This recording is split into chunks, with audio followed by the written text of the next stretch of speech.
302 ቀን ሆኖናል ጌታ እየረዳን መስከረም 1 ዘፍጥረት 1 ብለን የእግዚአብሔርን ቃል እያነበብንና እያጠናን እዚህ ደርሰናል። እስከ ጳጉሜ 5 ራዕይ 22 ነው የምንጓዘው። ዛሬ የምናነበው የእግዚአብሔር ቃል ክፍል ሉቃስ ወንጌል ከምዕራፍ 13 እስከ 16 ያለውን ነው። አብረን እናንብብ። በጌታ በኢየሱስ ስም አነባለሁ። የሉቃስ ወንጌል ምዕራፍ 13። በዚያን ጊዜም ሰዎች መጥተው ጲላጦስ ደማቸውን ከመስዋዕታቸው ጋር ስለደባለቀባቸው ስለ ገሊላ ሰዎች አወሩለት።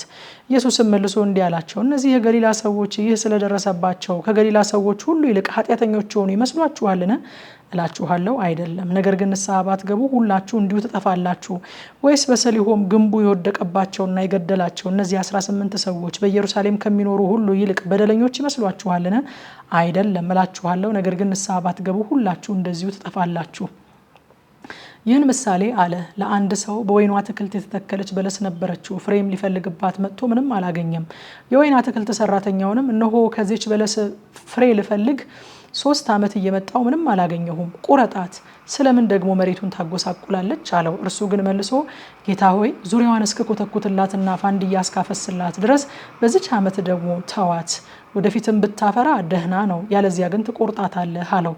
በሰንበትም በአንድ ምኩራብ ያስተምር ነበረ። እነሆም ከ18 ዓመት ጀምሮ የድካም መንፈስ ያደረባት ሴት ነበረች። እርሷም ጎባጣ ነበረች፣ ቀንታም ልትቆም ከቶ አልተቻላትም። ኢየሱስም ባያት ጊዜ ጠራትና አንቺ ሴት ከድካምሽ ተፈተሻል አላት። እጁንም ጫነባት። ያን ጊዜም ቀጥ አለች፣ እግዚአብሔርንም አመሰገነች። የምኩራብ አለቃ ግን ኢየሱስ በሰንበት ስለፈወሰ ተቆጥቶ መለሰና ሕዝቡን ሊሰራባቸው የሚገባ 6 ቀኖች አሉ፣ እንግዲህ በእነርሱ መጥታችሁ ተፈወሱ እንጂ በሰንበት አይደለም አለ።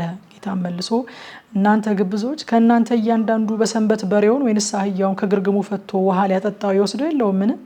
ይህቺ የአብርሃም ልጅ ሆና ከ18 ዓመት ጀምሮ ሰይጣን ያሰራት በሰንበት ቀን ከዚህ እስራት ልትፈታ አይገባምን? አለው። ይህንን ሲናገር ሳለ የተቃወሙት ሁሉ አፈሩ።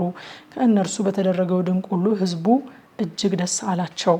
እርሱም የእግዚአብሔር መንግስት ምን ትመስላለች? በምንስ እመስላታለሁ? ሰው ወስዶ በአትክልቱ የጣላት የሰናፍጭ ቅንጣትን ትመስላለች። አደገች፣ ታላቅ ዛፍም ሆነች፣ የሰማይ ወፎችን በቅርንጫፎቿ ሰፈሩ አለ። ደግሞም የእግዚአብሔርን መንግስት በምን እመስላታለሁ? ሴት ወስዳ ሁሉ እስኪቦካ ድረስ በ3 መስፈሪያ ዱቄት የሸሸገችውን እርሾ ትመስላለች አለ። ወደ ኢየሩሳሌምም ሲሄድ ከተማዎችንና መንደሮችን እያስተማረ ያልፍ ነበረ። አንድ ሰውም ጌታ ሆይ የሚድኑ ጥቂቶች ናቸውን? አለው። እርሱም እንዲህ አላቸው፣ በጠበበው በር ለመግባት ተጋደሉ። እላችኋለሁ ብዙዎች ሊገቡ ይፈልጋሉ አይችሉምም። ባለቤቱ ተነስቶ በሩን ከቆለፈ በኋላ እናንተ በውጭ ቆማችሁ ጌታ ሆይ ክፈትልን እያላችሁ በሩን ልታንኳኩ ትጀምራላችሁ። እርሱም መልሶ ከወዴት እንደሆናችሁ አላውቃችሁም ይላችኋል። በዚያን ጊዜም በፊትህ በላን ጠጣንም፣ በአደባባያችንም አስተማርክ ልትሉ ትጀምራላችሁ። እርሱም እላችኋለሁ ከወዴት እንደሆናችሁ አላውቃችሁም፣ ሁላችሁ አመፀኞች ከኔ ራቁ ይላችኋል።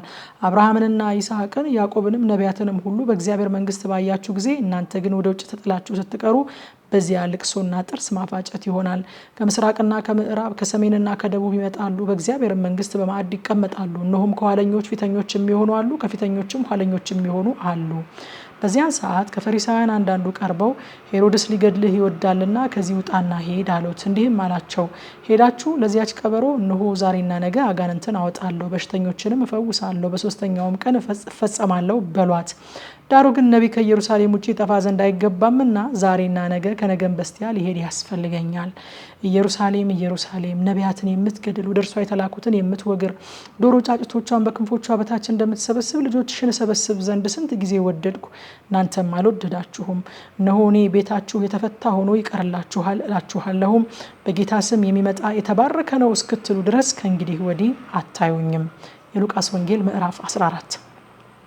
በሰንበትም ከፈሪሳውያን አለቆች ወደ አንዱ ቤት እንጀራ ሊበላ በገባ ጊዜ እነርሱ ይጠባበቁት ነበር። እነሆም ሆዱ የተነፋ ሰው በፊቱ ነበረ። ኢየሱስም መልሶ በሰንበት መፈወስ ተፈቅዷልን ወይስ አልተፈቀደም ብሎ ለሕግ አዋቂዎችና ለፈሪሳውያን ተናገረ። እነሱ ግን ዝም አሉ።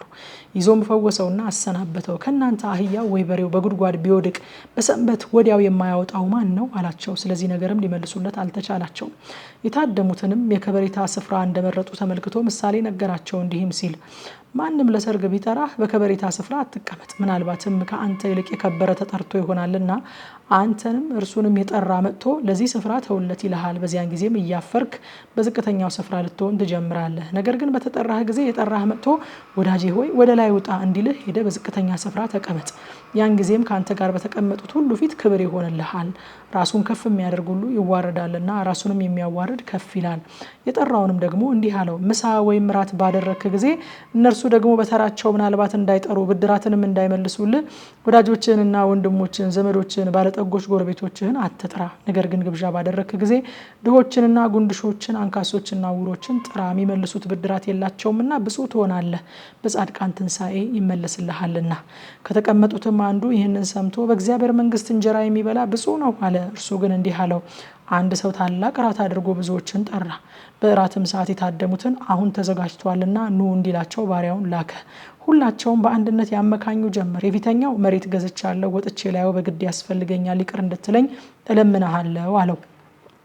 ሌላውም 5 ጥምድ በሬ ገዝቻለሁ፣ ልፈትናቸውም እሄዳለሁ፣ ይቅር እንድትለኝ እለምንሃለሁ አለው። ሌላውም ሚስት አግብቻለሁ፣ ስለዚህም ልመጣ አልችልም አለው። ባሪያውም ደርሶ ይህን ለጌታው ነገረው። በዚያን ጊዜ ባለቤቱ ተቆጥቶ ባሪያውን ወደ ከተማው ጎዳናና ወደ ስላች ፈጥነህ ውጣ፣ ድሆችንና ጉንድሾችን አንካሶችና ዕውሮችንም ወደዚህ አግባ አለው። ባሪያውም ጌታ ሆይ እንዳዘዝከኝ ተደርጓል፣ ገናም ስፍራ አለ አለው። ጌታውን ባሪያውን ቤቴ እንዲሞላ ወደ መንገድና ወደ ቅጥር ውጣና ይገቡ ዘንድ ግድ በላቸው፣ እላችኋለሁ ከታደሙት ከነዚያ ሰዎች አንድስ እንኳ እራቴን አይቀምስም አለ። ብዙም ሕዝብ ከእርሱ ጋር ይሄዱ ነበረ። ዘወር ብሎም እንዲህ አላቸው፣ ማንም ወደ እኔ የሚመጣ ቢኖር አባቱና እናቱን ሚስቱንም ልጆቹንም ወንድሞቹንም እህቶቹንም የራሱንም ሕይወት እንኳ ሳይቀር ባይጠላ ደቀ መዝሙሬ ሊሆን አይችልም። ማንም መስቀሉን ተሸክሞ በኋላ የማይመጣ ደቀ መዝሙሬ ሊሆን አይችልም። ከእናንተ ግንብ ሊሰራ የሚወድ ለመደምደሚያ የሚበቃ ያለው እንደሆነ አስቀድሞ ተቀምጦ ከሳራውን የማይቆጥር ማን ነው? ያለዚያ መሰረቱን ቢመሰረት ሊደመድመውን ቢያቅተው ያዩት ሁሉ ይህ ሰው ሊሰራ ጀምሮ ሊደመድመው አቃተው ብሎ ሊዘብቱበት ይጀምራሉ። ወይም የሌላውን ንጉሥ በጦርነት ሊጋጠም የሚሄድ ከሁለት እልፍ ጋር የሚመጣበትን በአንድ እልፍ ሊገናኝ የሚችል እንደሆነ አስቀድሞ ተቀምጦ የማያስብ ንጉሥ ማን ነው? ባይሆንስ ሌላው ገና ሩቅ ሳለ መልእክተኞችን ልኮ እርቅ ይለምናል። እንግዲህ እንደዚሁ ማንም ከእናንተ ያለውን ሁሉ የማይተው ደቀ መዝሙሬ ሊሆን አይችልም። ጨው መልካም ነው፣ ጨው አልጫ ቢሆን ግን በምን ይጣፍጣል? ለምድር ቢሆን ለፍግ መቆለያም ቢሆን አይረባም፣ ወደ ውጭ ይጥሉታል። የሚሰማ ጆሮ ያለው ይስማ። የሉቃስ ወንጌል ምዕራፍ 15። ቀራጮችም ኃጢአተኞችም ሁሉ ሊሰሙት ወደ እርሱ ይቀርቡ ነበረ። ፈሪሳውያንና ጻፎችም ይህስ ኃጢአተኞችን ይቀበላል ከእነርሱም ጋር ይበላል ብለው እርስ በርሳቸው አንጎራጎሩ። ይህን ምሳሌ ነገራቸው እንዲህ ሲል፣ 100 በግ ያለው ከእነርሱ አንዱ ቢጠፋ 99ን በበረሃ ትቶ የጠፋውን እስኪያገኘው ድረስ ሊፈልገው የማይሄድ ከእናንተ ማን ነው? ባገኘውም ጊዜ ደስ ብሎት በጫንቃው ይሸከመዋል። ወደ ቤትም በመጣ ጊዜ ወዳጆቹና ጎረቤቶቹን በአንድነት ጠርቶ የጠፋውን በጌን አግኝቼዋለሁና ከኔ ጋር ደስ ይበላችሁ ይላችኋል። እላችኋለሁ እንዲሁ ንስሐ ከማያስፈልጋቸው ከ99 ጻድቃን ይልቅ ንስሐ በሚገባ በአንድ ኃጢአተኛ በሰማይ ደስታ ይሆናል። ወይም 10 ድሪም ያላት አንድ ድሪም ቢጠፋባት መብራት አብርታ ቤቷን ጠርጋ እስክታገኘው ድረስ አጥብቃ የማትፈልግ ሴት ማን ናት? ባገኘችውም ጊዜ ወዳጆቿና ጎረቤቶቿን በአንድነት ጠርታ የጠፋውን ድሪሜን አግኝቼዋለሁና ከኔ ጋር ደስ ይበላችሁ ትላቸዋለች። እላችኋለሁ እንዲሁ ንስሐ በሚገባ በአንድ ኃጢአተኛ በእግዚአብሔር መላእክት ፊት ደስታ ይሆናል። እንዲህም አለ፣ አንድ ሰው 2 ልጆች ነበሩት። ከነርሱ ታናሹ አባቱን አባቴ ሆይ ከገንዘብ የሚደርሰኝን ክፍል ስጠኝ አለው። ገንዘቡንም አካፈላቸው። ከጥቂት ቀን በኋላም ታናሹ ልጅ ገንዘቡን ሁሉ ሰብስቦ ወደ ሩቅ ሀገር ሄደ። ከዚያም እያባከነ ገንዘቡን በተነ። ሁሉንም ከከሰረ በኋላ በዚያች ሀገር ጽኑ ራብ ሆነ። እርሱም ይጨነቅ ጀመረ። ሄዶም ከዚያች ሀገር ሰዎች ከአንዱ ጋር ተዳበለ። እርሱም እሪያ ሊያሰማራ ወደ ሜዳ ሰደደው። እሪያዎችም ከሚበሉት አሰር ሊጠግብ ይመኝ ነበረ፣ የሚሰጠውም አልነበረም። ወደ ልቡም ተመልሶ እንዲህ አለ፣ እንጀራ የሚተርፋቸው የአባቴ ሙያተኞች ስንት ናቸው? እኔ ግን ከዚህ በረሃብ እጠፋለሁ። ተነስቼ ወደ አባቴ እሄዳለሁና አባቴ ሆይ በሰማይና በፊትህ በደልኩ፣ ወደፊትም ልጅ ልባል አይገባኝም፣ ከሙያተኞችህ እንዳንዱ አድርገኝ እለዋለሁ። ተነስቶም ወደ አባቱ መጣ። እርሱም ገና ሩቅ ሳለ አባቱ አየውና አዘነለት። ሮጦም አንገቱን አቀፈውና ሳመው። ልጁም አባቴ ሆይ በሰማይና በፊትህ በደልኩ፣ ወደፊትም ልጅ ልባል አይገባኝም አለው። አባቱ ግን ባሪያዎቹን አለ፣ ፈጥናችሁ ከሁሉ የተሻለ ልብስ አምጡና አልብሱት፣ ለእጁ ቀለበት ለእግሩም ጫማ ስጡ፣ የሰባውን ፍሪዳ አምጥታችሁ እረዱት፣ እንብላ ደስም ይበለን። ይህ ልጄ ሞቶ ነበርና ደግሞ ሕያው ሆኗል፣ ጠፍቶም ነበር ተገኝቷል፣ ደስም ይላቸው ጀመረ። ታላቁ ልጁ በእርሻ ነበረ። መጥቶም ወደ ቤት በቀረበ ጊዜ የመሰንቆና የዘፈን ድምጽ ሰማ። ከብላቴኖች አንዱን ጠርቶ ይህ ምንድነው ብሎ ጠየቀው። እርሱም ወንድም መጥቷልና በደህና ስላገኘው አባቴ የሰባውን ፍሪዳ አረደለት አለው። ተቆጣም፣ ሊገባም አልወደደም። አባቱም ወጥቶ ለመነው። እርሱ ግን መልሶ አባቱን እነሆ ይህን ያህል ዓመት እንደ ባሪያ ተገዝቼልሃለሁ፣ ከትእዛዝህም ከቶ አልተላለፍኩም። ለእኔም ከወዳጆቼ ጋር ደስ እንዲለኝ አንድ ጠቦት እንኳ አልሰጠኸኝም። ነገር ግን ገንዘብህን ከጋለሞቶች ጋር በልቶ ይህ ልጅህ በመጣ ጊዜ የሰባውን ፍሪዳ አረድክለት አለው። እርሱ ግን ልጄ ሆይ አንተ ሁል ጊዜ ከኔ ጋር ነህ፣ ለእኔም የሆነ ሁሉ ያንተ ነው። ዳሩ ግን ይህ ወንድምህ ሞቶ ነበረ፣ ሕያው ስለሆነ ጠፍቶም ስለነበረ ስለተገኘ ደስ እንዲለን ፍስሐም እንድናደርግ ይገባናል አለው። የሉቃስ ወንጌል ምዕራፍ 16። ደግሞም ለደቀ መዛሙርቱ እንዲህ አለ። መጋቢ የነበረው አንድ ባለጠጋ ሰው ነበረ። በእርሱም ዘንድ ይህ ሰው ያለህን ይበትናል ብለው ከሰሱት። ጠርቶም ይህ የምሰማብህ ምንድን ነው? ወደፊት ለእኔ መጋቢ ልትሆን አትችልምና የመጋቢነትህን ሂሳብ አስረክበኝ አለው። መጋቢውን በልቡ ጌታዬ መጋቢነቱን ከኔ ይወስዳልና ምን ላድርግ? ለመቆፈር ኃይል የለኝም፣ መለመንም አፍራለሁ። ከመጋቢነቱ ብሻር በቤታቸው እንዲቀበሉኝ የማደርገውን አውቃለሁ አለ። የጌታውንም ባለዕዳዎች እያንዳንዳቸውን ጠርቶ የፊተኛውን ለጌታዬ ምን ያህል ዕዳ አለብህ አለው። እርሱም 100 ማድጋ ዘይት አለ። ደብዳቤህን እንካ፣ ፈጥነህም ተቀምጠ 50 ብለህ ጻፍ አለው። በኋላም ሌላውን አንተ ስንት ዕዳ አለብህ አለው። እርሱም 100 ጫን ስንዴ አለ። ደብዳቤህን እንካ 80 ብለህም ጻፍ አለው። ጌታውም አመፀኛውን መጋቢ በልባምነት ስላደረገ አመሰገነው።